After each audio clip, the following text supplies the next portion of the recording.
જામકંડોરણામાં પીજીવીસીએલની નવી ડિવિઝન 2 કચેરીનું મંત્રી કૌશિક વેકરિયા અને ધારાસભ્ય જયેશ રાદડિયાની ઉપસ્થિતિમાં લોકાર્પણ કરવામાં આવ્યું છે।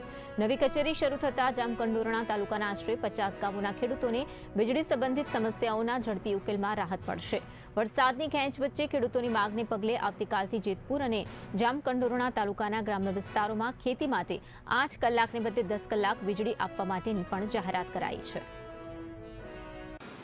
અત્યારે 8 કલાક પાવર આવે છે। વરસાદ ખેંચાણો વધારવો છે પછી કોઈ બીજો લાભ લઈ તમારો આજે આવ્યા છો તો હવે એમ તો નહીં જવા દઈ।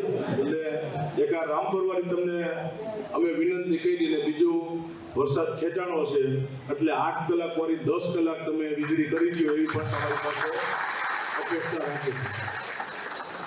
હવનમાં 9 વાગ્યામાં છે ને તમે આવ્યા છો ને ઉજળ ગમો છો એટલે છે નકર બાકી અમારે ગોતવા પડે એટલે આટલું સંખ્યા નહોતી જાય પણ બે માગણી અમારી 10 કલાક વીજળી વરસાદ ખેંચાણો છે ત્યાં સુધી તમે કરી દો એ તમારી પાસે બીજી પણ તો કેટલો ફાયદો મળે, હોશિયાર તો કેટલો ફાયદો મળે એનું ઉદાહરણ આપણે જયેશ ભેગું લઈ શકાય।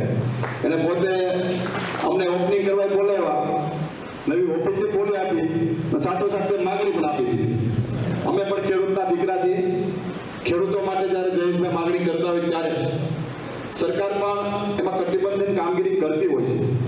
વરસાદ થોડો ખેંચાણો છે, આપણે તો વરુણદેવને પ્રાર્થના કરશું કે વહેલા રીઝી જાય અને પાછા બારે બે ખાંગા થાય તો શેક તેમ તળાવ પાછા ભરાઈ જશે તો પણ આપણે ફાયદો થવાનો છે।